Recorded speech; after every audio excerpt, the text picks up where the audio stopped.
Welcome once again to the Brownstone, Wolfe's sanctuary of logic, orchids, and murder. Do tell us where in the world you're listening from, and don't hesitate to share your thoughts. If you enjoy these cases, consider liking and subscribing. Now then, shall we begin? Nero Wolfe and the Heiress of Lisbon. Right now, over 85% of the people watching aren't subscribed. If you've been enjoying these Nero Wolfe stories, hitting that subscribe button is the best way to be sure you never miss the next mystery. Your support helps keep these stories alive and lets us keep bringing them to you. The rain had been at it since morning, a fine, steady drizzle that left the sidewalks shining and the street lamps blurred in a pale halo. By mid-afternoon, the light outside had taken on the colour of tarnished silver, and the brownstone felt even warmer by contrast. Fritz had a pot roast in the oven, and the scent drifted up the hallway with a slow, insistent charm. I was at my desk in the office, finishing a note to a certain chorus girl who thought she could sing, when the doorbell sounded. Fritz's footsteps did not follow. They never do in such moments. His domain ends with the kitchen doorway, and no man, living or dead, has coaxed him beyond it to answer the front door. That task, like shooing away salesmen and welcoming potential clients, fell to me. I slid the pen into the inkwell, put on my jacket, and made my way to the front. When I opened the door, the man waiting on the step was as neat and monochrome as the weather. A grey suit of fine Portuguese cut, a darker grey felt hat, and a face that might have been carved from seasoned oak, all clean lines and hard angles. His eyes, a pale grey blue, examined me with the same care a jeweller gives to a stone of questionable provenance. "I am looking for Mr. Nero Wolfe," he said. The accent was faint but unmistakable. Lisbon rather than Madrid. The vowels lengthened, the consonants crisp. "You found his headquarters," I told him. "Whether you find him agreeable is another matter. Come in." He removed his hat before crossing the threshold, revealing dark hair threaded with silver. Inside, he paused just long enough to take the measure of the hallway, the polished banister, the umbrella stand, the quiet order of the place. I led him into the office. Wolfe was in his yellow chair, a glass of beer in his hand, the afternoon edition of the Gazette folded neatly beside him. He raised one brow at the sight of our visitor. "Mr. Nero Wolfe," the man said, inclining his head. "My name is Horace Layton. I am a solicitor, licensed in Lisbon and recognized by certain American courts. I have come regarding a matter of inheritance, though I suspect you will find it less mundane than it sounds." Wolfe gestured toward one of the red chairs. "Sit, Mr. Layton. You may assume that if you bore me, I shall tell you so. Archie, the beer." I fetched a bottle from the cabinet and poured it into a chilled glass, setting it within Layton's reach. He nodded a thanks but did not touch it. Layton drew a slim leather folder from his briefcase and placed it on his knee. "I represent Miss Clara Vale, a citizen of Portugal, who is due to arrive in New York tomorrow morning on the SS Couto. She is the sole heir to the estate of her late uncle, Daniel Vale, an American businessman who maintained property in Manhattan and in Lisbon." Wolfe took a sip of beer. "And why should the disposition of his property interest me?" "Because," Layton said evenly, "Miss Vale's inheritance is not a matter of signing papers. The property in question, a townhouse in Gramercy Park, has been the subject of considerable dispute among the surviving relatives. More to the point, Mr. Vale died in circumstances that have never been fully explained. There are those who would prefer Miss Vale never set foot inside the house." I watched Wolfe's eyes narrow slightly. It was the look he reserved for problems with more marrow than surface. "You anticipate violence?" Wolfe asked. Layton's jaw tightened. "I anticipate opposition that may take any form. In Lisbon, Miss Vale was shadowed more than once by unknown men. Here, in New York, she will find herself in a nest of family politics. The relatives, Elias Vale, his wife Margaret, and their son Philip, have already contested the will. There is also a long-time housekeeper, Mrs. Beryl Sands, who may or may not have her own loyalties. I cannot be certain which of them might stoop to harm her. I can be certain that they would not hesitate to use intimidation." Wolfe set down his glass. "You are her solicitor. Why do you not engage the police?" "The police will act if a crime occurs. I wish to prevent one."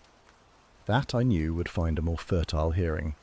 Wolfe dislikes preventable messes, especially those that might involve him later under less comfortable terms. "You say her uncle's death was Untidy, Wolfe prompted. Leighton nodded.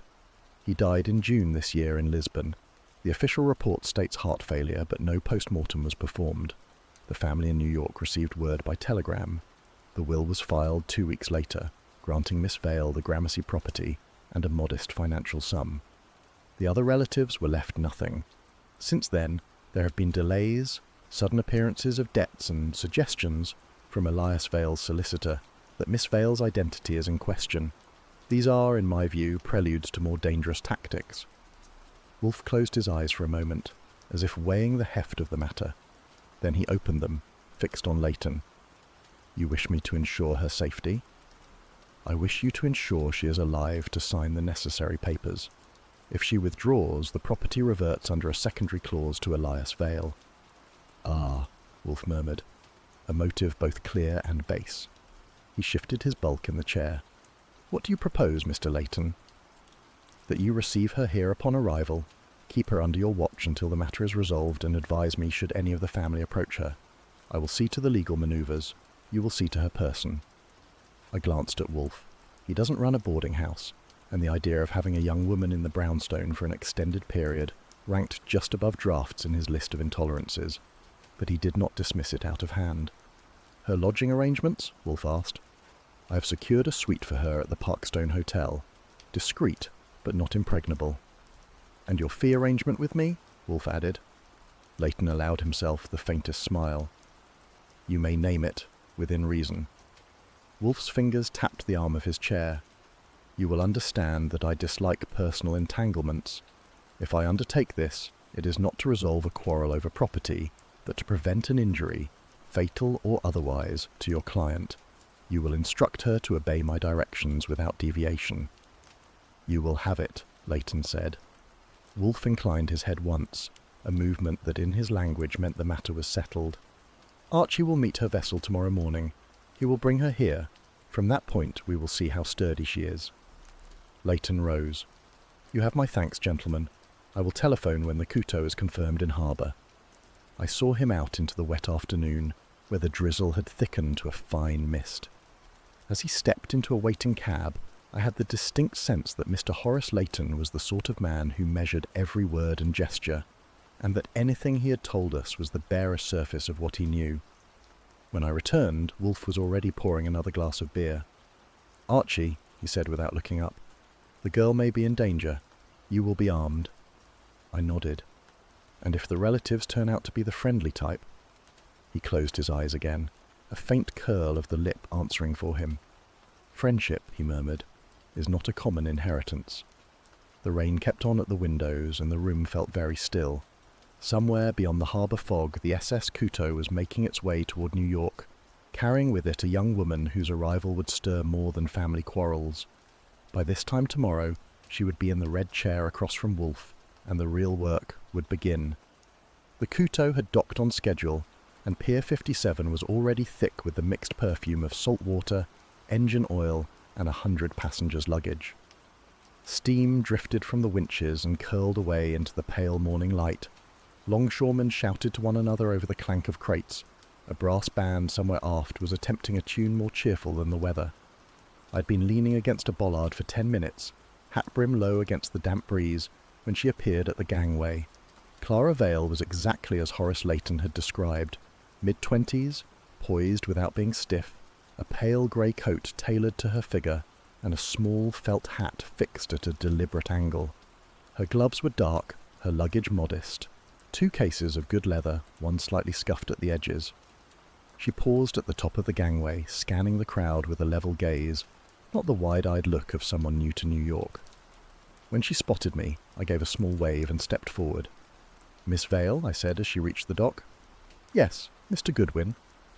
Her voice carried the faintest accent, Portuguese softened by years in good schools. "That's right. Welcome to New York. I'll take those." I relieved her of the smaller case, which was heavier than it looked.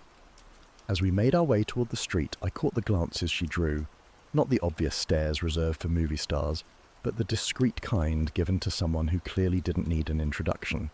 She kept her chin high, but there was no wasted movement. She knew where her feet were going. At the curb, the cab I had flagged earlier was waiting. The driver, A man with a cap pulled low opened the rear door. I stowed her cases in the boot and slid in after her. "Did you have a pleasant crossing?" I asked as we pulled away from the pier. "It was long," she said, looking out at the line of warehouses. "I am not one to enjoy the sea for its own sake. My uncle always preferred the Atlantic in winter. I do not share that taste." Mention of the uncle was too neat to be accidental. "Daniel Vale," I said. "Horace Layton told us he left you a townhouse in Gramercy Park." Her gloved fingers tightened on her handbag. "He did, but others think differently. The will is contested. It is not only the papers in court. There are whispers. My uncle's death was, how do you say, ill-explained." I studied her profile. The words came steadily, but her eyes stayed fixed on the passing streets. "Layton said the relatives aren't exactly welcoming," I remarked. "They were not close to my uncle, nor to me. Some have never met me." We turned east onto 12th Avenue, and I caught a flicker of movement in the side mirror. A dark Packard, a late model, sliding in behind us at a steady distance. I watched it through the mirror for a block. It stayed with us through the next turn. "We have company," I said lightly. She shifted to glance back, but I shook my head. "Don't make it obvious. Dark sedan, keeping pace. Do you recognize it?" "No." Her voice was calm, but she clasped her handbag a fraction tighter. "I have seen such cars before in Lisbon. It does not always mean what one fears." "True," I said, "but in my line of work I like to find out which meaning applies." The Packard held its position through the next turn, unhurried. Either the driver had patience or he wanted us to know he was there. We passed a line of shop fronts, a butcher, a tobacconist, a florist, and still it followed. "What will you do?" she asked. "For now, nothing. If they keep to us past the hotel, I'll take it up then. Meanwhile, tell me, when did you last see your uncle?" "In Lisbon, in April. He was preparing to travel, though he did not say where. He asked me to visit in the autumn. By June he was dead." The Packard stayed with us another 3 blocks, then peeled away without ceremony, turning west. I filed it for later. We reached the Parkstone Hotel, an establishment with more brass than staff. I paid the cabbie and carried her cases into the lobby, which smelled of polish and faint cigar smoke. She signed the register with a firm hand, the pen scratching lightly on the page. "I will see you tomorrow?" she asked. "Yes. And if anyone calls who isn't me or Mr. Layton, you let the desk refuse them. No exceptions." She inclined her head, a gesture that managed to be both agreement and dismissal. I left her there under the watchful gaze of the clerk and stepped back into the street. The rain had stopped, but the air still carried the metallic taste of the harbour. Somewhere, the Packard's driver was reporting that the heiress had arrived. What they did with that information would depend on whose payroll they were on, and how much nerve they had. The Gramercy townhouse stood on the north side of the park, its brickwork softened by years of soot and wind, the windows tall and curtained against the late October chill. I arrived just after 7, the street lamps already burning amber against a damp sky. The bell pull gave a muted chime, and the door was opened by a maid in a dark uniform who looked me over with the brisk disinterest of someone checking a guest against a list. Inside, the hallway was wide, with a marble floor and a carpet runner in burgundy. A gilt-framed portrait of a bearded man hung opposite the staircase. I assumed it was the late Daniel Vale, though the artist had not gone out of his way to flatter him. The maid took my hat and coat and gestured toward a set of double doors. The dining room was high-ceilinged, lit by a chandelier, whose crystals gave off a muted gleam. Clara Vale was already there, standing near the mantel. She wore a dark blue dress with a narrow belt, her hair pinned in the same efficient style I'd seen that morning. At the table were 3 others. Elias Vale, Uncle's half-brother, sat at the head, a man in his late 50s with a strong jaw and hair greying at the temples. His eyes were the colour of slate and held the steady appraisal of someone used to negotiations. On his right sat Margaret Vale, a woman of perhaps 50 with carefully arranged curls and a dress in deep green satin. Her expression was polite, but the set of her mouth suggested the politeness had limits. To Elias's left was Philip Vale, their son, who looked to be in his mid-20s. He was slim, his suit well cut but worn at the cuffs, his manner hesitant, as though waiting to see which way the wind would blow. Clara turned as I entered. "Mr. Goodwin," she said, her voice even. "May I present Elias Vale, Margaret Vale, and their son Philip?" We exchanged the necessary handshakes, each one measured. Elias's grip was firm, Margaret's cool, Philip's a little damp. Elias gestured toward a chair halfway down the table. "Please," he said. We were about to begin. The first course was oysters, served on the half shell with lemon wedges. The silver was heavy, the linen spotless. Conversation started with the neutral topics: the weather, the state of the park, a passing remark about the city's mayor. It was Elias who shifted the ground. "I suppose," he said, lifting an oyster to his lips, "we should speak plainly. My half-brother's death in Lisbon was unfortunate." Clara's eyes met his across the table. Unfortunate. It was a loss, nothing more. Elias dabbed his mouth with his napkin. Some might say a loss with unusual consequences. He had a great deal of property, and his will surprised many of us. "It was his to dispose of," Clara replied. "Perhaps," Elias said. "But there are matters left unresolved. Papers missing from his files, financial statements incomplete, certain letters never accounted for." Margaret's hand moved slightly toward Philip, a subtle motion under the tablecloth. I caught the flick of her fingers, a quick warning to keep his thoughts to himself. Philip's gaze dropped to his plate. "I am aware," Clara said, "that there is disagreement, but the will has been accepted by the court. My uncle left the Gramercy townhouse to me. That is the fact." Elias gave a dry smile. "Facts can change when new information comes to light." "I don't see how speculation helps anyone," I put in, keeping my tone even. "If there are missing papers, that's a matter for solicitors." Elias looked at me, weighing the remark, then turned back to Clara. "You came from Lisbon with only what you could carry?" "Yes." "And nothing from his study?" "Nothing," she said. "My uncle's rooms were sealed after his death. If there are papers missing, I do not have them." The main course arrived, roast duck with braised red cabbage. The maid moved silently around the table, serving each plate. Conversation dropped to the clink of cutlery. Margaret asked after Clara's voyage. Philip remarked on a recent concert at Carnegie Hall, and Elias observed that the townhouse required significant upkeep. It was between courses that Elias returned to the subject. "You understand," he said, "that this house has been in the family for decades. My father bought it in 1901. It was never meant to pass out of the name." "It remains in the name," Clara said. "Mine is Vale." Elias's smile was thin. "For now." Margaret's eyes shifted again toward Philip, sharper this time, as if willing him to remember some instruction given earlier. He lifted his glass and drank without speaking. Dessert was poached pears with cream. Elias made a final attempt. "Clara, I suggest we discuss terms. A fair settlement would save everyone trouble. You might find the responsibilities of this house burdensome." "I assure you," Clara said, "I am capable of deciding what is burdensome. The will is valid. My uncle's wishes will be honoured." The firmness in her voice left no room for argument. Elias set down his spoon, folded his napkin, and leaned back in his chair. "Then we shall see," he said quietly. The evening wound down with coffee in the drawing room. The walls were lined with books, many of them older than any of us in the room. I stood near the window, watching the park lights beyond the lace curtains, while the others exchanged polite farewells. When it was time to go, Clara joined me in the hall. Elias remained by the fireplace, his expression unreadable.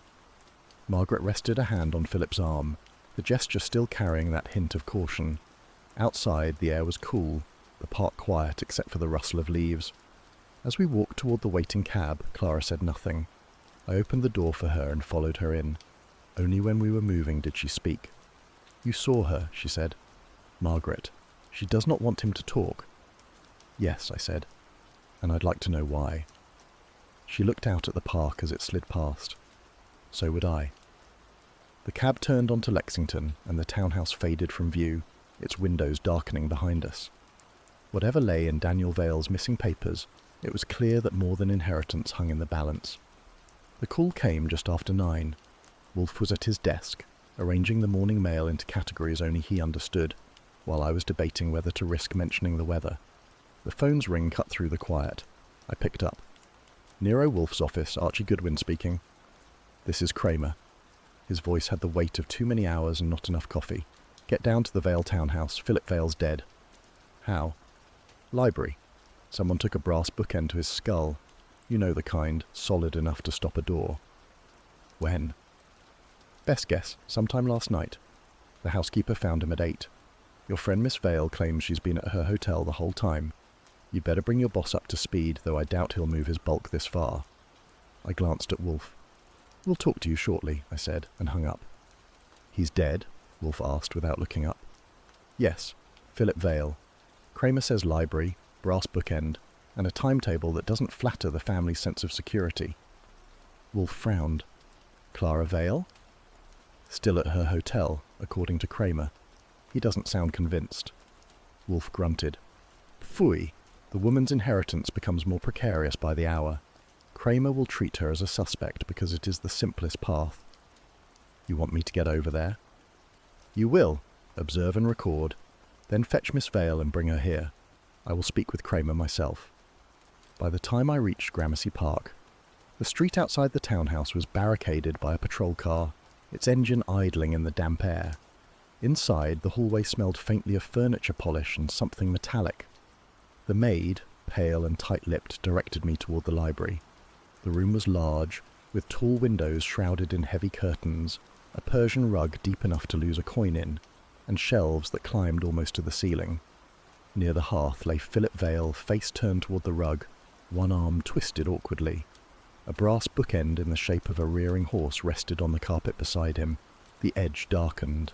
Kramer stood near the desk, coat collar up, hat pushed back. So, your client's cousin. She's not my client, I said. She's Wolfe's client, if anyone's counting. Then count this. She had motive. That will's worth a townhouse, and the kid might have been in the way. I thought Elias was the one contesting it. Elias has money of his own. The son might have tried a private arrangement with her. We won't know because he's not talking anymore. I took a slow walk around the room. The desk was closed, no papers in sight. On the wall above it hung a map of Portugal, a faint dust ring showing it had been moved recently. The fireplace held only cold ash. Who found him? I asked.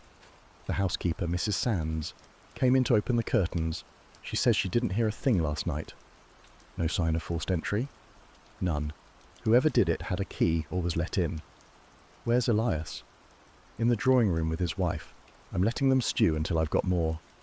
I left him to it and stepped outside for a call to the Parkstone. Clara answered on the third ring, her voice steady. Yes, Mr. Goodwin? Something's happened. I'll pick you up. Wolfe wants you at the brownstone. I have nothing to hide, she said. Shall I pack? For now, just bring yourself. An hour later, I was back in our office. Wolfe was in the yellow chair, leaning back, fingertips pressed together. Clara sat opposite in one of the red chairs, coat still on, gloves folded in her lap. Inspector Kramer believes you capable of homicide, Wolfe said. That is absurd, she replied. Absurdity does not deter the police, Wolfe said. You were at your hotel? Yes, all night. I spoke with Mr. Layton by telephone at 9:30, then read until I slept. No visitors? No calls apart from Mr. Layton? None. Wolfe turned to me. Archie? No sign of forced entry at the townhouse. The bookend was from the library shelf. Whoever swung it knew the place. No papers on the desk, and that map over the desk had been moved recently. Clara's brow tightened. My uncle's map? He kept it since the war. Why move it? That, Wolfe said, is precisely what I intend to learn. Kramer, however, will prefer to learn whether you can be made to confess. As if summoned, the bell rang. Fritz's footsteps came to the office door. Inspector Kramer, he announced. Kramer came in without ceremony. Wolfe, I'll be plain. Your Miss Vale had motive and opportunity. Wolfe lifted his brows. Opportunity, certainly, if she were in the house, which she was not. You're taking her word for it? I am taking her word provisionally. You have no witness to the contrary. I've got a dead man in a locked house and a relative with a reason, Kramer said. And I've got the rest of the family claiming they didn't hear or see a thing. Phooey, Wolfe said. You have a corpse, yes, and a blunt instrument. That is all. What you do not have is a reason to discount the possibility that whoever killed Philip Vale will next attempt Miss Vale. She inherits. That may be motive enough for someone to kill twice. Kramer's jaw worked. You want me to assign a man to her? I want you to leave her here under my supervision. She will be safe, and you will be spared the embarrassment of charging the wrong person. Safe in this house? That's your pitch. Yes, my house is secure. Fritz will not admit anyone without my consent. Archie is capable of discouraging intrusion. Kramer looked at Clara. You willing to stay here? She met his gaze. Yes, I have no objection. He exhaled through his nose. Fine, but if I get so much as a whisper that you're stonewalling me, Wolfe. You will what? Remove her to a cell? You may try, but while she is here, she will not be bludgeoned in a library. Kramer muttered something about stubborn fat men, then turned to leave. I walked him out. When I came back, Wolfe was already leaning forward, eyes half-lidded. Archie, you will return to the townhouse tomorrow. Speak with Mrs. Sands again. Learn precisely what she saw when she found the body, and what, if anything, was out of place besides the obvious. And if she clams up, you will loosen her. Clara shifted in her chair. Do you believe the killer will come for me? I believe, Wolfe said, that your uncle's affairs contained something more than property, and that Philip Vale was killed because he came too close to it. Until we know what that something is, you will remain where I can see you. She nodded slowly. Then I will trust you, Mr. Wolfe. Wolfe closed his eyes. The conversation ended on his terms. Outside, the October light was already fading, and somewhere in Gramercy Park a library was being cleaned, the blood scrubbed from the carpet, the rearing horse returned to its shelf. By mid-morning the rain had slackened, leaving the street outside the brownstone smelling of wet leaves and coal smoke. Wolfe was in the yellow chair, half hidden behind the Times, the crease in the paper as sharp as if Fritz had pressed it. Clara Vale sat in one of the red chairs, posture straight, her gloved hands folded in her lap. On my desk was a pad with the names I'd been gathering since breakfast. It wasn't a long list, but it was one worth getting right. Wolfe doesn't like improvisation unless it's his own. Let's have it, he said without lowering the paper. 5 people with legitimate access to the Gramercy townhouse. I read from the pad. First, Clara Vale, heir and legal occupant. Second, Elias Vale, half-brother to the late Daniel Vale. Third, Margaret Vale, Elias's wife. Fourth, Jonas Reed, law clerk to Horace Layton. He handled documents for Daniel and for Clara. Fifth, Mrs. Beryl Sands, long-time housekeeper. According to Kramer, she's been in that house for over 20 years. Wolfe grunted. Keys? All of them have them, or did until Philip Vale's death. Mrs. Sands has her own set for obvious reasons. Elias and Margaret retained theirs even after the will was read. Jonas Reed, courtesy of his role handling papers during the probate squabbles. Clara, of course, was given hers in Lisbon before she sailed. Clara's eyes met mine briefly. I have not been inside since I arrived in New York. No one is accusing you, Miss Vale, Wolfe said. At least no one of consequence. He finally lowered the Times and fixed her with a look that was part appraisal, part warning. This roster is a starting point, nothing more. It tells us who could have entered without force. It does not tell us who did. I set the pad down. We could add the possibility of a copied key. Mrs. Sands might know if locks were ever changed. She will be asked, Wolfe said. But I am more interested in the fact that Mr. Reed, a law clerk, has physical access to the premises. Why? Layton trusted him, Clara said. He was my uncle's choice, not mine. Trust is a dangerous luxury, Wolfe replied, especially when one is dead. Fritz appeared in the doorway, immaculate as always. May I remind you, he said, that no visitor is to be admitted without your approval, Mr. Wolfe. I do not open the door to anyone who is not expected. Your memory is sound, Fritz, Wolfe said, and your policy will stand. Miss Vale is here because she is safer here than elsewhere. That safety is conditional on vigilance. Archie, you will ensure her comings and goings are either with you or sanctioned by me. Fritz will not admit callers on her behalf. No exceptions. Clara inclined her head. I am content with that arrangement. Good, Wolfe said. Now, Archie, you will obtain from the Portuguese Civil Registry a copy of Daniel Vale's death certificate and any associated correspondence, official or otherwise, regarding his demise in Lisbon. You will also inquire discreetly through our contacts at the consulate about any irregularities in that document. I reached for my notebook. Want it authenticated, or will a simple certified copy do? Certified, Wolfe said, but not so formally that word spreads we are interested. I have no desire to alert whoever engineered Philip Vale's death that we are casting our net beyond New York. Clara shifted in her seat. Do you suspect my uncle's death was not natural? I suspect nothing, Wolfe said, but I find coincidence distasteful. Your uncle dies abroad. Within months his heir arrives in New York, and a member of the contesting branch of the family is killed. Until proven otherwise, I will not assume chance governs these events. I closed my notebook. All right, that's 5 with keys. Want me to put them in order of likelihood? No, Wolfe said. Likelihood is a snare at this stage. You will investigate them all as if each were equally guilty and equally innocent. Understood. Wolfe leaned back, eyes narrowing. Begin with Mr. Reed. A law clerk is accustomed to detail. If he killed, it will not be from impulse but from calculation. And calculation leaves traces, unless the man is a genius, which is improbable. Then Mrs. Sands, I asked. In due course. A housekeeper knows the habits of a household. She also knows where to find a brass bookend in the dark. But long service can breed loyalty as easily as resentment. We will not assume which applies. Clara looked from Wolfe to me. And Elias and Margaret?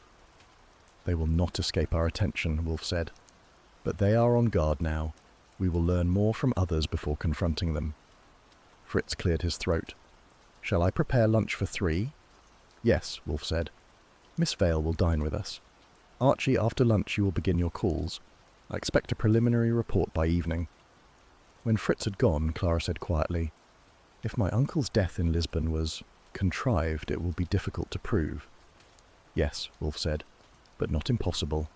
Death abroad leaves a paper trail, and paper, unlike men, cannot alter its testimony once written, unless, of course, it is destroyed. In that case, the absence is itself a form of testimony. I pushed back my chair. Then I'll start with the consulate. If I'm lucky, I'll have something before dinner. Luck, Wolfe said, is a word the indolent use to explain the diligent. Clara gave the faintest smile, but it didn't last. I am grateful, Mr. Wolfe, truly. He closed his eyes, signalling the audience was over. We shall see, Miss Vale, whether your gratitude is justified. Archie, go. Outside, the air had turned brisk, the clouds breaking to let a slant of autumn light onto the pavement. I set off toward the avenues, the list of names in my pocket, each one holding a key, and perhaps the reason Philip Vale was no longer alive. The afternoon had gone grey, with a sort of fine rain that hovers in the air without ever committing to a proper fall. Wolfe was in the dining room, late lunch underway, roast squab, bread warm from the oven, and a bottle of beer beading faintly on the table. He had given me the morning to run my errands, and I'd used it. The Portuguese embassy had the sort of polite resistance that makes you feel you've been helped while leaving with very little. It had taken 2 visits, a call to a friend in the press corps, and a wait in an office where the air smelled of old files and floor polish. But I had the information Wolfe wanted. I'd kept it folded in my coat pocket, knowing he would want to hear it fresh. I stepped into the dining room. Fritz glanced at me from the sideboard, registering the damp on my coat, and moved to fetch me coffee. Wolfe did not look up. You've been to the embassy? Yes, and to a man who's done their translations for the past decade. I took the envelope from my pocket and set it by his plate, out of reach of the gravy. Daniel Vale died on the night of June the 16th, 1950, in a Lisbon hotel, cause of death given as cardiac failure, no autopsy performed. Why? Wolfe asked, carving with slow precision. The official reason, death from natural causes, no suspicion. Unofficially, the registry clerk hinted Vale's local physicians signed off without even seeing the body. Wolfe's eyes narrowed slightly. Corruption or convenience? Could be either, or both. There's more.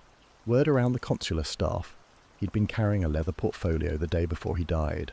Not a briefcase. Smaller, but heavy. Seen with it in the lobby that afternoon. After his death, no sign of it. He set down his knife. Describe it. Brown leather, scuffed edges, brass clasp. Last person to see it was a hotel porter. He says Vale kept it close, even at dinner. There's a rumour. It contained documents from 1944, wartime stuff. Smuggling. Lisbon was thick with it in those days. Diamonds, currency, forged papers. The kind of cargo you could move through neutral territory if you had the right friends. Wolfe speared a piece of squab and chewed thoughtfully. And if the documents still exist, they could be worth more than a townhouse. That's the impression I got. My man at the embassy says there's at least one name in those papers who'd pay handsomely to see them gone, another who might pay to have them in his desk drawer. Wolfe dabbed his mouth. Then the dispute over property here is camouflage. They are searching for the portfolio. Which means, I said, Philip Vale's murder could be tied to Lisbon, not just family bad blood. Yes, someone believes the portfolio is in New York, perhaps in the townhouse, perhaps not. If Philip knew where it was, he might have been persuaded to part with the knowledge. I leaned back. So, 2 options. 1, it came here with Vale before June, hidden somewhere safe. 2, somebody else brought it over after his death. Either way, it's not in Lisbon now. Unless, Wolfe said, it never left. He took a sip of beer. But the killing here argues otherwise. A dead man in a library is rarely about an empty cupboard. Fritz brought my coffee. Wolfe's tone shifted. You will find out who in New York knew of the portfolio. Start with Horace Layton. A solicitor often hears more than his client intends. And if Layton clams up, then you will loosen him, Wolfe said, as delicately as possible. I sipped the coffee. And if the portfolio turns up? It will not yet. Whoever has it is weighing its value against the danger of possession. When the balance tips, they will act. Our task is to tip it in a direction favourable to Miss Vale's survival. I glanced toward the office where she had been reading when I came in. You going to tell her this? No, she knows enough to be cautious. Too much will tempt her to act independently, which could prove fatal. Wolfe resumed his meal. Outside, the rain streaked the windows, and somewhere in the city, a piece of wartime Lisbon was hidden in a leather case. Enough to kill for once, and perhaps again. The Parkstone's lobby had the kind of hush that made you notice the faint ticking of the wall clock. I crossed the marble floor, nodding at the desk clerk, who gave me the look of a man who both remembered my face and hoped I wouldn't cause trouble this time. The elevator operator took me up without comment. Clara's suite was on the 6th floor. As I turned the corner, the corridor's runner muffling my steps, I saw the door ajar. Inside, Jonas Reed stood near the writing desk, a slim, leather-wrapped package in his hands. Clara was opposite him, coat still on, as though she'd just come in. Reed looked up when I entered. "Mr. Goodwin," he said, his voice level. "Perfect timing. I was just delivering this to Miss Vale." The package was the right size and colour. Brown leather, brass clasp, the edges worn. It matched the description from Lisbon. "What's in it?" I asked. "Papers that belonged to her uncle," Reed replied. "It arrived at my office this morning. I thought it best to hand it over personally." Clara's eyes were on me now, searching for a signal. I stepped closer and took the portfolio from Reed. The leather was cool, with a faint smell of travel and dust. "Mind if we have a look?" I said. "By all means," Reed said, though his tone suggested he'd rather I didn't. I unfastened the clasp. Inside were several sheaves of paper, all filled with tight handwriting in Portuguese and French. The ink had faded, but the script was neat, precise. A few pages were marked with underlines in pencil. "Can you read it?" Clara asked. "Not without a dictionary," I said. "But these aren't grocery lists. This is correspondence, coded, I'd bet. Names, dates, places, some from 1944. Wolfe's voice in my head was already weighing the significance. Smuggling, wartime Lisbon, valuable enough to hide and perhaps kill for. I set the portfolio on the desk and began to fan the pages carefully, looking for any obvious pattern. That was when the shot came. The crack of it was sharp, almost metallic, followed by the brittle crash of glass. Clara gasped. Reed flinched back. A neat hole appeared in the window's pane, and a paperweight on the desk spun and dropped to the carpet. I was already moving, shoving Clara to the floor beside the armchair and yanking Reed down with my free hand. The portfolio slid off the desk and thumped to the rug. Silence followed, thick and sudden. From the street below came the faint sound of a motor accelerating away. I rose, keeping low, and crossed to the window. A thin mist of glass clung to the sill. The street 6 stories down was a ribbon of traffic and hats. No one stood out. When I turned back, the desk was bare. The portfolio was gone. Clara was on her knees, eyes wide.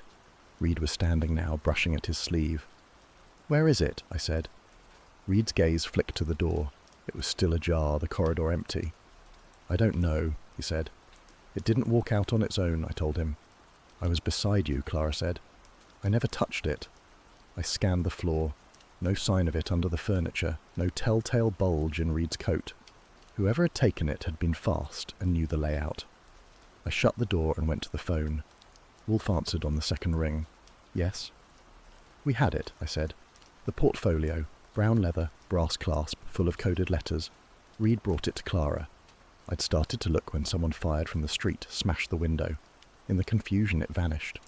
Who was in the room? Clara, Reed and me. The door was ajar. Someone could have stepped in and out.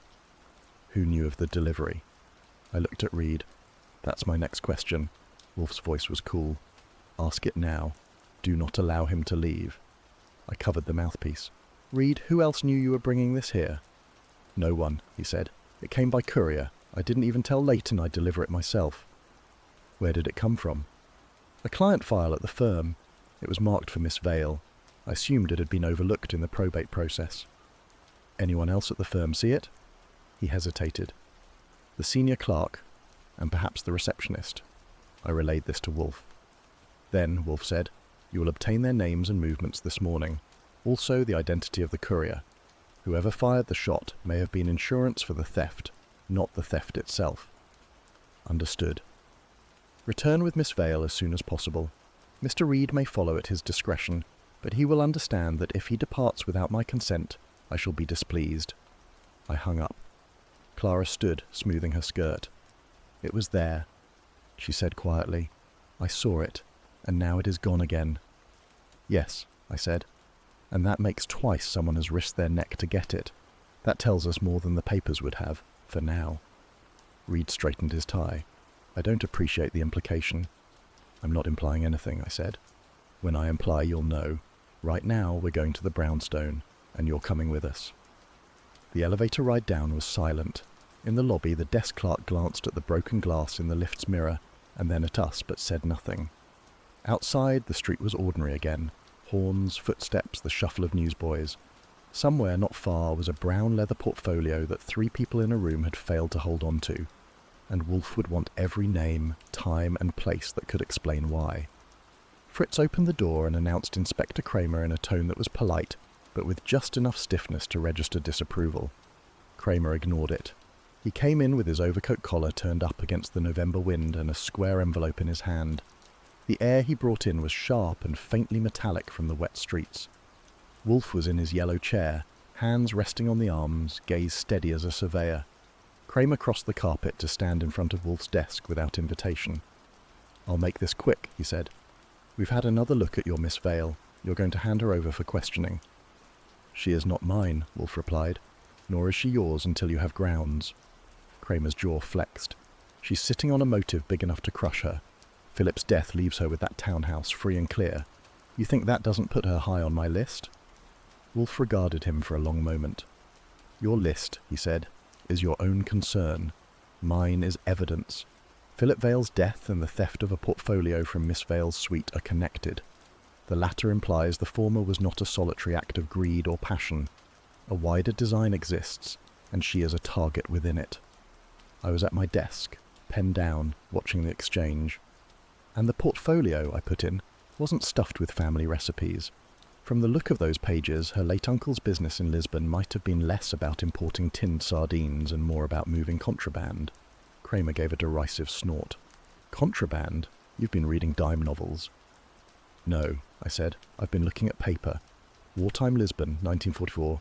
French and Portuguese correspondence. Names underlined. You tell me what that smells like. It smells like you're reaching, he said. And until you've got something that ties that little history lesson to a bullet in Philip Vale, I'm not interested. Wolfe shifted slightly, which for him was as good as a hand slammed on the desk. The shot fired into Miss Vale's suite complicates your preference for simple motives, Inspector. One does not fire into a 6th-floor window in daylight without purpose. That act, paired with the removal of the portfolio under cover of that distraction, is not an improvisation. Kramer set the envelope on the desk. This, he said, is my list. 6 names. Every one of them has more reason to wish Philip Vale dead than Miss Vale does. Except Miss Vale. She's number 1. Wolfe made no move toward the envelope. You brought this to press me. I brought it so you'd see where you stand. and to remind you that if she's still here in 24 hours, I can make it official." I stood. "You mind if I take a peek?" "Help yourself," Kramer said. I opened the envelope and slid out a single sheet, typewritten, with the top line reading Vale Clara. Below her name were 5 others, neighbours, business associates, an estranged cousin in Albany. Some I'd seen in my notes already, 2 were new. "You sure this isn't just everyone who's ever argued with him?" I asked. "Every one of them," Kramer said, "had an argument that mattered. Money, property, grudges, and one of them pulled the trigger." "And the portfolio?" I asked. "Could be separate, could be the same. Until I've got proof, I'm not chasing ghost smugglers in Lisbon." Wolfe's gaze narrowed. "You dismiss history too readily. Mr. Vale's wartime conduct, if illicit, may have engendered obligations or hostilities that persisted. The portfolio was important enough to be stolen under fire. That theft occurred within minutes of Mr. Goodwin's first examination of its contents. Do you not find that remarkable?" "I find it convenient," Kramer said. "Too convenient, like it was meant to throw us off." "Perhaps it was," Wolfe said. "But the hand that threw is not necessarily Miss Vale's." Kramer hooked his thumbs into his belt. "She's here?" "She is," Wolfe said, "and will remain until I'm satisfied." You could, Wolfe said, "but I suggest you refrain." Kramer stared at him, then turned to me. "Keep him out of trouble, Goodwin. He's about to talk himself into something I can't get him out of." I smiled. "I've been keeping him out of trouble for years." He grunted and started for the door. Fritz met him halfway, holding it open without a word. When the door closed, Wolfe reached for the envelope. I passed it to him. He glanced at the list, then set it aside. "2 names here," he said. "I do not recognize from your reports." "I'll fill you in," I said. "One's a neighbour who claims Philip tried to buy him out cheap. The other's a shipping agent he had a public shouting match with 3 months ago." "Investigate them both," Wolfe said, discreetly, "and trace the courier who delivered the portfolio to Mr. Reed." I nodded. "What about Clara?" "She remains here," Wolfe said, "and she will not leave until I have dismantled this list." I leaned back in my chair. "Kramer thinks we're chasing shadows." "Kramer," Wolfe said, "thinks in terms of force. I think in terms of pattern. A shot, a theft, a legacy, and a death. The pattern is there. We will see who fits it." The phone rang. I picked it up. Clara's voice was taut.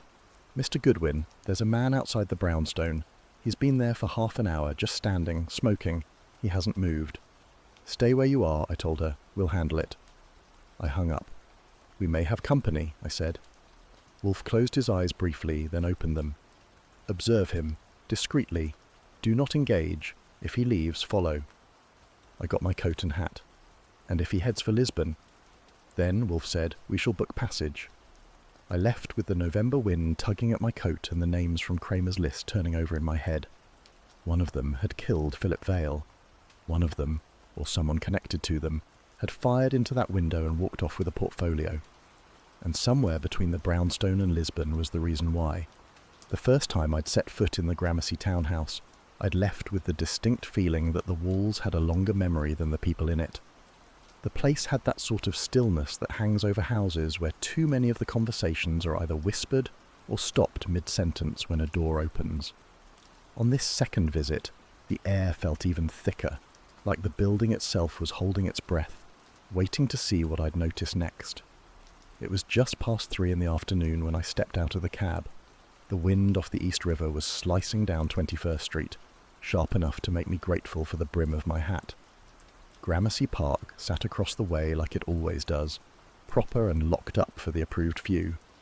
I crossed the pavement, rang the bell, and waited. The door opened with the kind of caution you'd expect if the household had been reading about burglaries over breakfast. Margaret Vale stood there, in the same deep green dress I'd seen her in the day before, though today there was a silk scarf knotted at her throat. It was navy blue with a thin line of gold tracing the edge, and I'd bet my cab fare it had cost more than my weekly suit cleaning. "Mr. Goodwin," she said, voice cool enough to keep ice from melting. "You're back." "That's right," I said, stepping in as she moved aside. "Wolfe asked me to poke around a bit more. You know how he is, likes to be thorough." She gave a slight incline of her head. "And you're his thoroughness on legs." That wasn't the worst description I'd ever heard, so I let it pass. The hallway smelled faintly of polished wood and something sharper, lemon oil maybe. The light through the high windows was thin, glancing off the picture frames that lined the wall. Most were landscapes in muted oils, the sort you buy when you want your walls to say you've been to Europe but don't care to remember the details. I followed her into the library. Same arrangement as last time. 2 tall bookcases flanking the fireplace, the heavy desk by the window, and the pair of high-backed chairs angled toward each other like they'd been placed for conversations too important to hold anywhere else. The books were neat enough to have been dusted that morning, and I knew from experience that such neatness could mean one of 2 things. Either someone actually read them and cared, or no one did, and they were for display. "I won't get in your way," Margaret said, but the tone suggested she fully intended to know exactly where I was at every moment. "Do you require tea?" "Thanks, but no," I said. "If I need anything, I'll holler." Her eyes narrowed a fraction at the choice of word, but she gave a slight nod and left. Her footsteps on the parquet were light but didn't hurry. She was making sure I knew she was nearby. I started with the left bookcase. Wolfe had once told me that libraries were like diaries if you knew how to read them. The order, the where, even the dust told a story. The top shelves held leather-bound volumes in Portuguese and Spanish. My Portuguese vocabulary began and ended with café, so I was mostly scanning spines. History, geography, a few maritime law tomes that looked like they'd been read cover to cover. Halfway down, my fingers landed on a book that didn't belong with its neighbours, a wartime Portuguese atlas. The cloth cover was worn at the edges and the spine was faded, but it had the weight of something that had been used rather than shelved for show. I pulled it out and carried it to the desk. The pages gave a faint dry crackle when I opened them, the paper thick under my fingertips. The maps were the kind you'd expect from the early 40s. Not just roads and rivers, but annotations on shipping lanes, ports and inland routes. About a third of the way in I stopped. In the outer margin of a map showing Lisbon and its surrounding countryside, someone had drawn a faint pencil line. It started at the docks, marked with a small arrow, then wound inland through a scattering of villages before ending at what looked like an estate. The line wasn't quite straight, like whoever drew it had been sketching from memory rather than tracing an official route. There was no label, just that pale graphite path fading toward the page's edge. I leaned in, tilting the book toward the light. The pencil was old enough that it had sunk into the fibres of the paper. This wasn't a recent addition. The graphite was uneven, suggesting it had been done with a soft pencil, maybe even one of those cheap military-issue types. I was about to trace it with my finger when I heard her voice. "Some maps," Margaret Vale said from the doorway, "should never be followed." She was leaning against the frame, arms crossed, the navy scarf catching the light from the window behind me. "Sound advice?" I said, straightening. "Though usually the ones worth following are exactly the ones someone warns you about." Her gaze didn't waver. "That atlas belonged to Philip. He kept it from his time in Lisbon. It was a different life."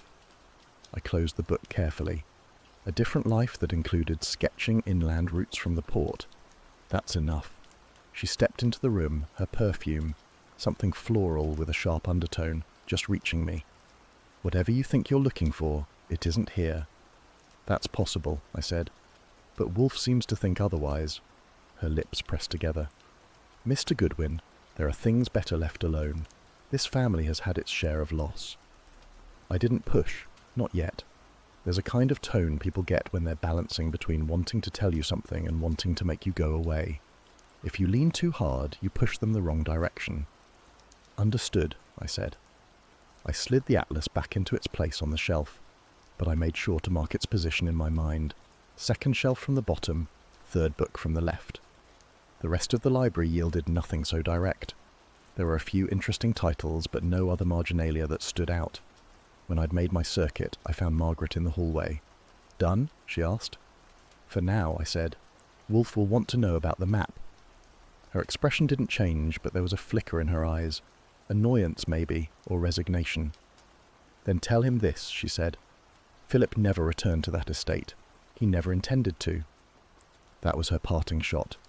She led me to the door, and I stepped back into the sharp afternoon air. Back at the brownstone, Wolfe was in the office, yellow chair angled toward the desk. The winter light coming through the windows was pale enough to make the orchid's colours look richer by contrast. He was reading, glasses perched low, a half-finished bottle of beer within reach. "Well?" he said without looking up. I took my seat, found an atlas, Portuguese wartime, margin map running from Lisbon docks to some inland spread, no labels. Now he looked up, described the hand. Light pressure, soft pencil, uneven. Looks like it was done from memory, not a tracing. His fingers tapped the arm of his chair.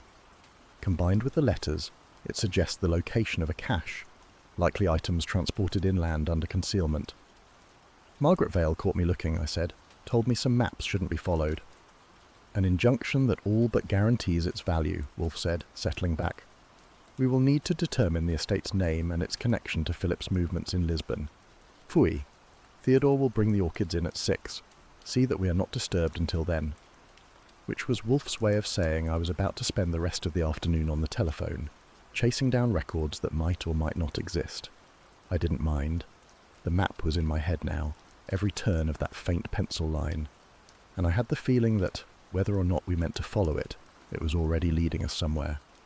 It was a raw, wet Monday morning, the sort that makes even Manhattan look washed out and half-hearted. The rain had been steady since before dawn, and the street outside the brownstone was running in silver threads toward the gutters. I'd been at my desk since 9, pretending to go through the week's correspondence, but mostly listening to the slow drip of water from the balcony rail above the stoop. Wolfe was upstairs with the orchids, and if there's one rule more immutable than the 10 Commandments, it's that he does not leave them before 11. That suited me fine, because the news I had wasn't the sort to drop while he was pruning Miltonias. I had a cable in my inside pocket, folded twice, from an old acquaintance who ran a shipping office in Lisbon. It was the sort of thing you check twice before believing, and then again before telling Wolfe. I heard the elevator hum, and the quiet clink as it settled on the ground floor. Wolfe emerged a moment later, moving toward his chair with the stately precision of a man who considers every step a separate contract. He lowered himself into the yellow leather, sighed, and reached for the Gazette. "Good morning," he said, which in Wolfe's book is about as effusive as champagne. "Morning," I replied. I waited until he'd set the paper in order. He won't look at page 3 before page 1. Then I slid the cable across the desk. He glanced down, took in the Portuguese stamps, and looked back up at me. "What is this?" "Proof," I said, "that Daniel Vale isn't as dead as the Lisbon registry says he is." Wolfe's fingers hesitated only slightly before opening the paper. He read slowly, lips moving once or twice over a name. Then he folded it neatly and set it on the blotter. "Explain," he said. "The cable was from Edward Corbett, who owed me more than one favour from a mess in Tangier back in 42. 2 weeks ago, Corbett's office had processed cargo manifests for a freighter called the São Tomé, bound from Lisbon to Recife. Among the passenger list, he'd spotted a man matching Vale's description. Mid-40s, tall, left-handed, a scar along the right jawline. Corbett had even attached 2 photographs, taken by a dockside photographer, the sort who makes his living selling snapshots to tourists, that showed the man boarding with a single leather case. "Date?" Wolfe asked. "The 15th of last month." "And Vale's death certificate?" "Filed in Lisbon 6 weeks ago. Heart failure. Witnessed by Dr. Silva at Hospital de Santa Marta." Wolfe closed his eyes for a moment, fingers steepled under his chin. "Forged," he murmured. "Looks that way." The rain tapped against the window, filling the pause. I could almost hear the lines rearranging themselves in Wolfe's head. Motive, opportunity, and now a man who'd obligingly returned from the dead. "This changes the motive," he said at last. "Alive, he is more useful to them than dead, and whoever killed Mr. Philip was silencing him before he could reveal Vale's survival." "Exactly." I leaned back in my chair. "Which means we're not just chasing a black market securities trail. We're chasing a man who has every reason to stay gone." The phone rang, slicing through the air. I picked it up. It was Saul Pantzer. His voice was low, the way it gets when he's calling from a public place. "Archie," he said, "I've just come from the harbour office. That manifest for the São Tomé. Your man got off at Recife and took a smaller freighter south, destination not listed. But the clerk swears he paid cash, American bills, and signed the ledger D. Valen." "Appreciate it, Saul." I hung up and gave Wolfe the gist. His mouth twitched, the Wolfe equivalent of a raised eyebrow. "Valen?" he repeated. a crude alias. Crude works when you're 3,000 miles away. Wolfe reached for the cable again and tapped it with one thick finger. We will need corroboration beyond Mr. Corbett's photographs. Arrange for Mr. Goodwin to visit the Portuguese consulate this afternoon. You may convey to them that we are verifying a death certificate in connection with a domestic matter. That meant putting on my hat and raincoat, which I did without argument. By the time I stepped out, the downpour had eased into a fine mist that clung to the brim and blurred the outlines of parked cars. The consulate on East 35th was a tall, narrow building with a flag hanging limp above the doorway. Inside, after the usual formalities, I was shown to a clerk with rimless spectacles and a desk stacked with brown folders. When I gave him the certificate number, he frowned, left the room, and returned with a single page. It was Vale's death record, but the ink was too fresh, the paper too white. This was entered 2 months past, the clerk said. Dr. Silva? Yes, he has certified other deaths, but he hesitated, glancing toward the corridor. The witness signatures, both in the same hand. That was all I needed. I thanked him, made a note of the document number, and left. By the time I got back to the brownstone, Fritz was in the kitchen arranging cold beef and mustard on a tray. Wolfe was in the office, a fresh beer at his elbow, reading a volume on South American shipping lines. I handed him my notes. 2 signatures, same hand, he said after reading. Then it is settled. Vale is alive and the death was staged. The question, then, is who profits from his survival? Could be Vale himself. Possibly. But consider, if he wished to disappear, he could have done so without the theatricality of a forged death. No. This serves another party. The rain had stopped, and a pale light was pushing through the clouds. Wolfe leaned back, eyes half closed. We must also consider why Mr. Philip died when he did. If Vale is alive, Philip's knowledge of that fact becomes the fulcrum. Someone feared he would speak. And now we've got a living man to find, Wolfe grunted. You have the advantage in mobility. Begin with the Recife shipping registers. There will be a trail, however faint. I spent the next 2 hours on the phone, chasing down manifests, port calls, and passenger lists through every contact I had from Buenos Aires to Belém. It was past 4 when Lon Cohen from the Gazette called to say he'd checked their photo archive. No shots of Vale in New York in the past year, but an interesting piece in a Lisbon paper, backdated a month, about an unidentified American involved in a dockside altercation. No charges were filed, but the description, tall, left-handed, scar along the jaw, was close enough to make me sit up. I relayed it to Wolfe. He listened, then said, "Send for the clipping. Have it translated." At 7, over dinner, Wolfe finally allowed himself the smallest concession to the day's revelations. "Mr. Goodwin," he said, as Fritz poured the coffee, "this affair is no longer about the disposition of securities or the settling of an estate. It is about control. Control of a man who should, by rights, have been buried, but is instead at liberty. And that, I think, will prove far more combustible." I nodded. And a lot harder to keep quiet. "Indeed," Wolfe said, and reached for the cream. The next morning broke clear, the sidewalks drying in the early sun. Wolfe spent the first 2 hours with the orchids, and I spent them piecing together Vale's last known movements.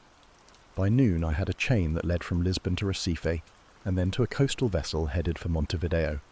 The name on the manifest was again D. Valen, but the handwriting matched the Sao Tome register. When I placed the sheet before Wolfe, he regarded it for a long moment. "Uruguay," he said. "An interesting choice. Extradition there is delicate." "Which means," I said, "he's planning to stay put. Or he is being kept there." It was the kind of remark Wolfe liked to leave hanging in the air, heavy enough to keep a man thinking long after the words were gone. I folded the manifest, put it in the drawer, and leaned back. Somewhere in Montevideo, a man the world believed dead was walking free, and here in New York, someone had killed to make sure it stayed that way. And now, thanks to a cable from Lisbon and a pair of blurred dockside photographs, we were in it up to our necks. No summaries, no part splits, no modernisms, no Varelli, no logic breaks. And the clue, Portuguese stationery, must be physically found exactly as described in the outline. This will be one continuous final scene, perfectly paced for AI narration. I'll now write and deliver it in full at exactly 400 words. A fog had settled over Manhattan, like it had been poured there from a great kettle, clinging to lampposts and curling into the pockets of my overcoat. It was past 11, and I was at my desk, ledger open, the phone within arm's reach. Wolfe was upstairs tending to his orchids. Fritz had long since retired. I'd been weighing whether to call it a night when the telephone rang. The sound was too sharp for that hour. Urgent, intrusive. "Goodwin," I said into the receiver. "Archie, it's Margaret Vale." Her voice was brittle, like a wine glass on the verge of shattering. "You have to meet me, please, now." She gave me the location, the Central Park Zoo. After dark, the place was as inviting as a morgue, and just about as populated. I told her so, but she only repeated, "Please," and hung up. I went upstairs to inform Wolfe. He didn't look up from misting a rare Vanda orchid. "You will be careful," he said, which was his version of permission. I promised him I would, though neither of us believed it. The park's paths were slick from the evening's damp, the lamps casting small halos of light that didn't travel far. I reached the gates of the zoo, where iron bars loomed black against the fog. Margaret emerged from the shadows, her coat belted tight, a felt hat pulled low. "Archie," she said, and her gloved hand clutched my arm. "It's Elias. During the war, smuggling, diamonds." Philip confronted him. "There's more." She fumbled in her bag, producing an envelope. "This?" Movement flickered at the edge of my vision. A figure detached from the darkness, and Margaret's sentence broke off. She gasped, her hand flying to her throat. The envelope dropped to the path as her knees buckled. I caught her, but her weight was already slack. "Margaret!" I lowered her onto a bench under the dim glow of a lamp. Her lips were pale, her breath shallow, and then gone. The figure was gone too, the fog swallowing whatever shape had been there. I checked for a pulse. Nothing. A faint, bitter almond scent lingered near her mouth. Cyanide, if my nose wasn't lying. I've smelled it before, once in Belgium, once in Brooklyn. The envelope lay at my feet. I slipped it into my coat and scanned the path. No footsteps, no sound but the distant rustle of leaves and the restless cough of a caged leopard somewhere in the dark. I left the zoo by the north gate, avoiding the main entrance. At 77th Street, I flagged a cab and gave the driver the address of the brownstone. Inside the cab, I opened the envelope. It contained only a torn corner of Portuguese stationery, the paper thick and expensive, with the upper curve of an embossed crest. The rest of whatever had been there was missing. Back at the brownstone, Wolfe was in the office, beer in hand. I handed him the envelope. He examined the torn paper without a word, then placed it on his desk blotter. "Margaret Vale is dead," I said. "Poison, cyanide. Someone was waiting for her in the park." His eyes narrowed. "And you saw this person?" "Only the shape. Could have been man or woman. Tall enough to be either in a coat." He leaned back, fingertips together. "The paper?" "Portuguese stationery. No letter, just a corner." He tapped his forefinger once against the arm of his chair. "You will go to Mr. Parker at the Gazette in the morning. We need a record of any wartime shipments involving diamonds and Portugal." I poured myself a drink. "You think Elias Vale was in that racket?" "I think Margaret Vale believed he was, and now she is dead." I stood at the window, watching the fog still swirling under the street lamps. Somewhere in that park was the person who had stepped out of the shadows tonight. Somewhere, too, was the rest of the page that matched the torn corner on Wolfe's desk. And Wolfe, I knew, would not rest until both were in hand. We sat in the quiet, the only sound the faint hum of the city beyond the glass. The yellow chair creaked as Wolfe shifted. "Archie, be certain to sleep," he said. "Tomorrow will require clarity." I nodded, though my mind was still in the park, under that lamp, with Margaret's gloved hand clutching mine. The bitter scent lingered in my memory, as sure as the cold iron of the zoo gates. I went upstairs, but sleep was a long time coming. Under the amber glow of the office lamps, Wolfe sat in the yellow chair as if he had been there all day and intended to be there all night. The air carried the faint perfume of the orchid rooms overhead, and the heat from the radiators had settled into a level warmth that dulled the edge of the February cold outside. Fritz, precise as a metronome, had cleared away the remains of dinner without a sound. At Wolfe's request, I had made the calls, and one by one the principals arrived. Clara came first, her coat drawn tightly and a silk scarf at her throat. She took the red chair nearest the desk, eyes darting to the curtained windows as if calculating escape routes. Elias Vale followed, removing his gloves with a deliberation that was at odds with the twitch at the corner of his mouth. Jonas Reed came in with his hat in hand and kept it there, his thumb worrying the brim. Mrs. Sands entered without hurry, her calm expression betraying nothing but a polite curiosity. Horace Layton was last, his overcoat smelling faintly of damp wool and pipe smoke, and he stood for a moment before Wolfe's gesture directed him to the final red chair. The door closed and the brownstone became its usual fortress, silent, secure. Wolfe let the quiet lengthen until the creak of the radiator valve was loud enough to make Clara flinch. "You are here," Wolfe began, "because the threads have been gathered." His gaze moved from one face to the next. Philip Vale is dead. Margaret Vale is dead. The portfolio that once held certain documents is empty. The question, who holds the contents, is no longer idle. Elias shifted in his seat. "You're implying—" "I do not imply, sir, I state." Wolfe's voice was calm, but the weight of it pressed into the air. The theft of the portfolio was the beginning. The silencing of Philip Vale followed when he threatened to expose the theft. Margaret Vale, however, posed the greater danger. She broke ranks, and for that she was removed. Clara's hands, clasped in her lap, tightened until the knuckles whitened. Removed. Poisoned, Wolfe said. In Central Park, at night, under the eye of one of my assistants. Efficient, swift, and irrevocable. Mrs. Sands crossed one leg over the other with deliberate grace. "And you know who?" "I know who could," Wolfe replied. "The one who not only possessed the fluency to read Portuguese without aid, but who also had unguarded access to the townhouse in which the portfolio was kept before Lisbon police were notified. A stranger would not have been allowed near it. An outsider could not have concealed the contents without detection." Jonas cleared his throat.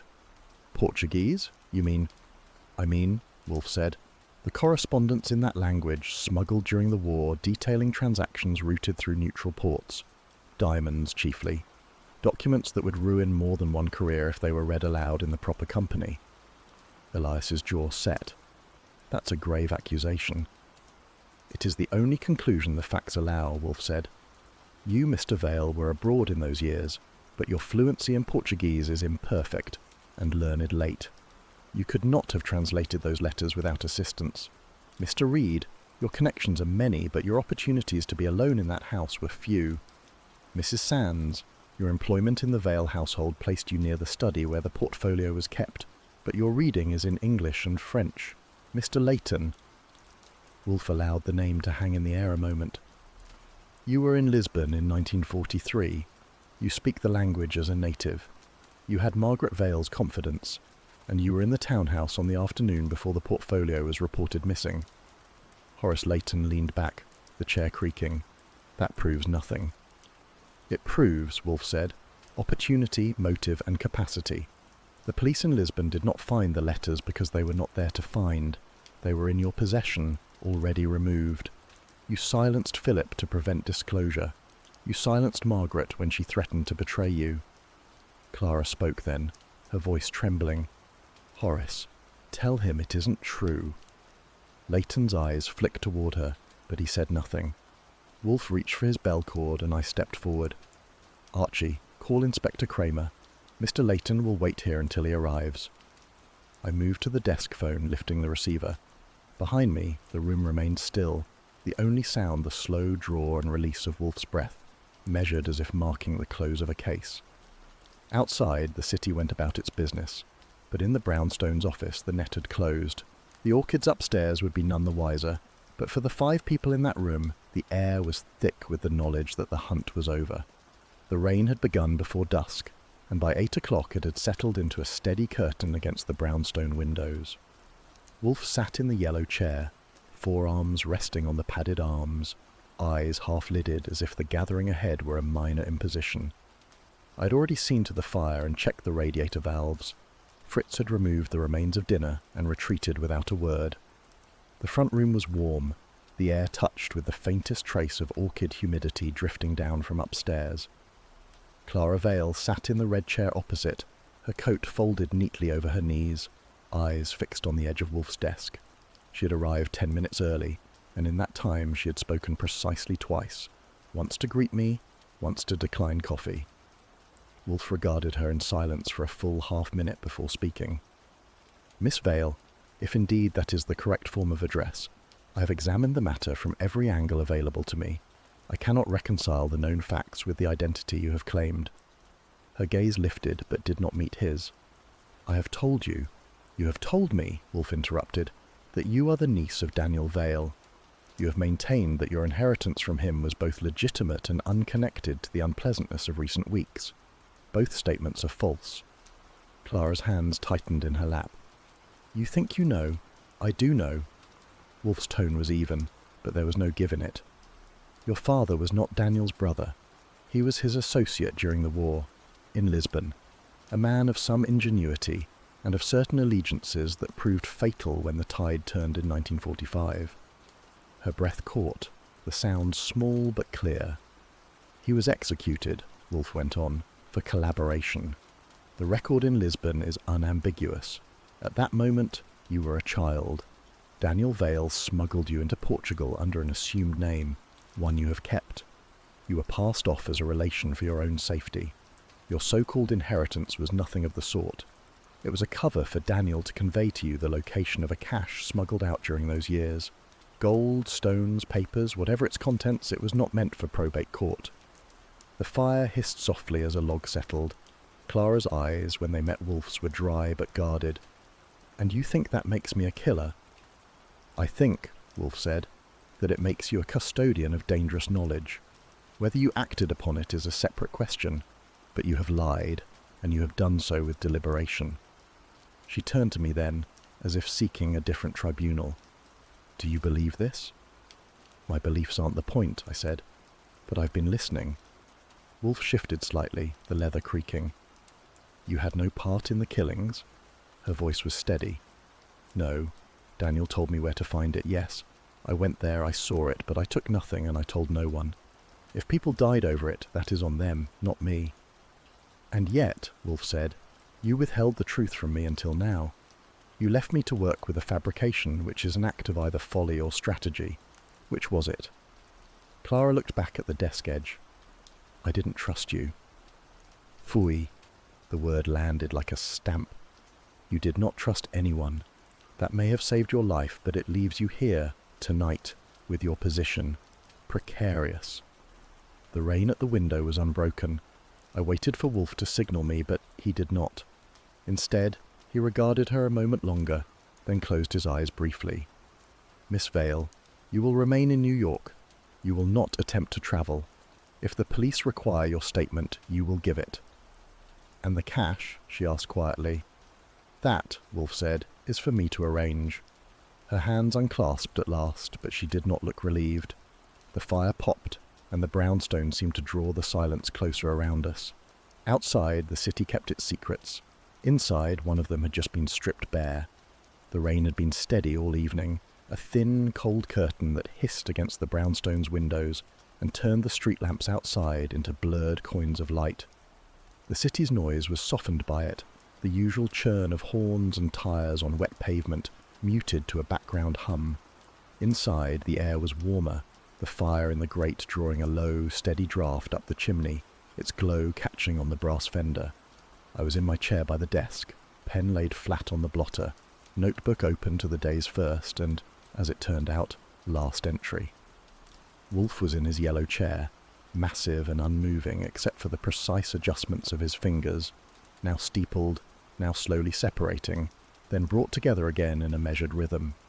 His gaze was on Jonas Reed, who sat across from him in the red chair nearest the globe stand.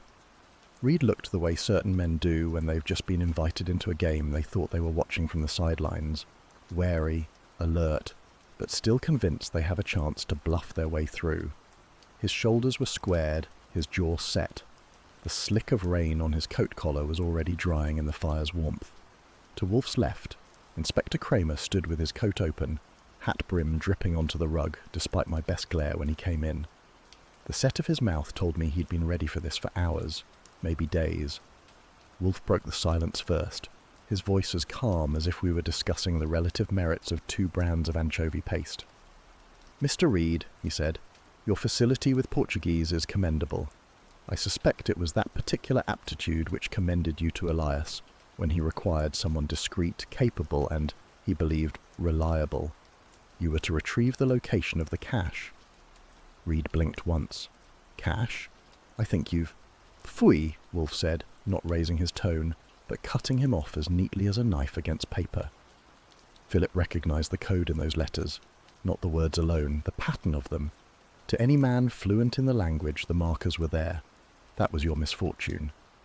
Reed's eyes moved from Wolfe to Kramer, then to me, as though trying to gauge whether we were all in on the same script. "I don't know what you think you've got," he said evenly, "but I've never—" "Never killed a man?" Wolfe inquired, eyebrows lifting just enough to register. It was not clumsy, I grant you. Philip's death had the appearance of sudden collapse, a heart stopping in the night. You arranged it so. But it was not chance. You silenced him because he understood, and when Margaret's knowledge threatened you, you silenced her as well. That name made something flicker across Reed's face. Not grief, not exactly, but the faint tightening of a man who realizes he's stepped onto the wrong paving stone. Margaret's death, Wolfe continued, was slower, less violent in appearance. The choice of method was deliberate. Poison in a dose that would escape a cursory examination. She was not a woman anyone expected to be in danger, which made her ideal for your purpose. No connection to you could be drawn, or so you thought. Reed's knuckles whitened on the arms of the red chair. I leaned back, watching him. "You made a mess of it, though, when you got curious about the atlas," I said. His gaze snapped to me. "Atlas?" "Yes," Wolfe said, taking it up smoothly. "The one in Philip's study. You traced the route in pencil during a visit, perhaps from habit, perhaps as a precaution in case you could not memorize the landmarks in one sitting. A thin, light stroke. You did not consider that pencil leaves more than a line. It leaves a pressure. Even if the mark is erased, the paper remembers." Wolfe reached to the table beside him and lifted the atlas, thick and worn, its cloth cover dulled by years of use. He opened it to a map spread and, with a finger the size of a bratwurst, indicated a faint path. "You began here," Wolfe said, "and ended here." The line, once restored under oblique light, was unmistakable. Reed's mouth twitched. Coincidence. Anyone could have— "Spare me," Wolfe said sharply, setting the atlas aside. "The coincidence that you, who speak Portuguese fluently, visited Philip at precisely the time he had begun decoding Elias's letters. The coincidence that Margaret, who saw you with the atlas, was dead days later. That is not coincidence, Mr. Reed. That is the chain." Kramer's voice came in, rough as gravel. "And we've got enough links to haul you in." Reed looked at him, then back at Wolfe. "You think this will hold? That's thin."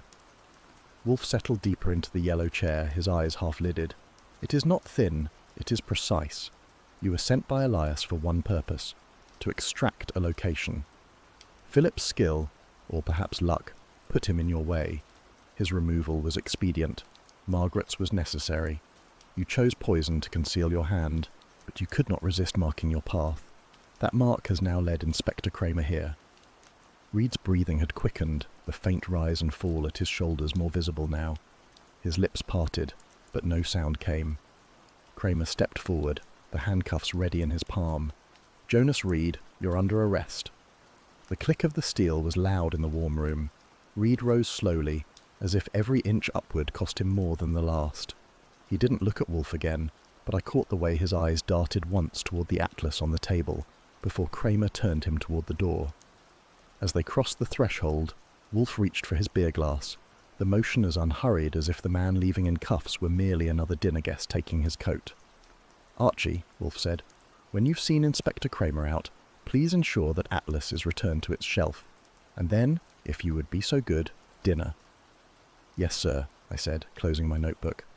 The rain was still falling beyond the glass, the fire still burning low, but the room felt heavier, as though the air itself had shifted. The chain was complete.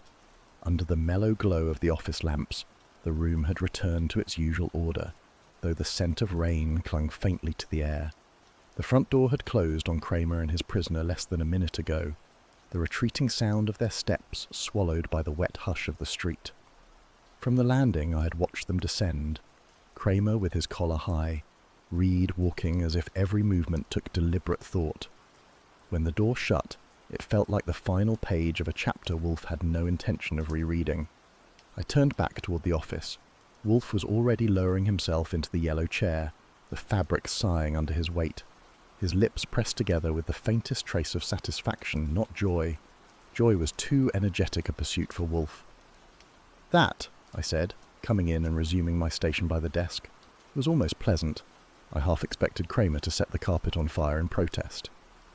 "Inspector Kramer," Wolfe replied, "possesses more discipline than you credit him with. I imagine he finds my deductions vexing because they illuminate his blind spots." "That's one way to put it," I said. "His version would have fewer syllables." From the kitchen came the discreet sound of movement. Fritz had been waiting for the moment like a stage cue, ready to reclaim the evening from its brush with homicide. Wolfe didn't need to call him, but did anyway, a courtesy in tone if not necessity. "Fritz," Wolfe said, raising his voice just enough, "the beer, and sausages." A warm acknowledgement drifted in response, and I could picture Fritz's precise hands arranging the tray, the steam curling from a platter of sausages browned to perfection. I leaned back in my chair, the tension of the day uncoiling in increments. "So that's it then? Curtain down, applause, and everyone goes home." Wolfe's eyes closed, not in dismissal, but in that private withdrawal he favoured when a matter was settled. "The essentials are complete. Mr. Reed will answer for his acts. Our client will receive her report and our bill. The cash remains concealed, and Mr. Vale remains alive. In South America, you think?" "Seems likely," I said, "though South America's a lot of ground to cover without a map." "Not our concern," Wolfe murmured. "We were not engaged to retrieve him, only to discern the means and agents of murder." "And Clara?" I asked. "She's heading back to Lisbon with nothing but more questions. Seems like a rough deal." Wolfe opened his eyes, fixing me with a steady look. "We do not traffic in sentiment. The truth, as much of it as was attainable, has been presented to her. Whether she chooses to seek further answers is her affair." Fritz entered then, silent but for the gentle clink of china on silver. He placed the tray on the side table with the care of a jeweller setting a gemstone, arranging the beer bottles within Wolfe's reach and the sausages where they might best steam in the lamplight. "Thank you, Fritz," Wolfe said. Fritz inclined his head and withdrew without another word.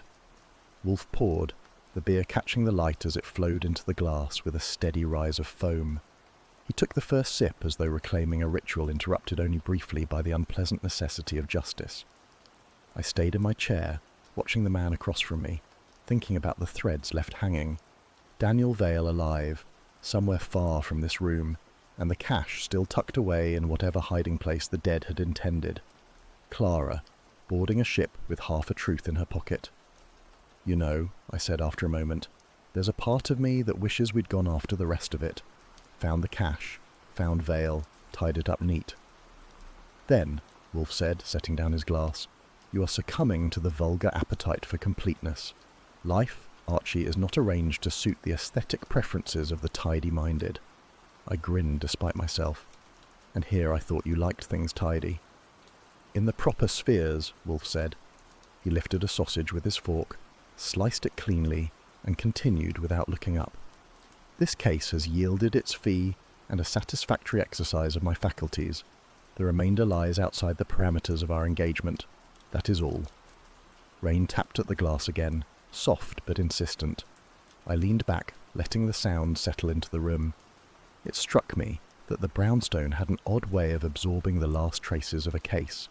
The sharp tension, the faces of the guilty, the fragments of conversation, until all that remained was the smell of Fritz's cooking and the low murmur of Wolfe's contentment.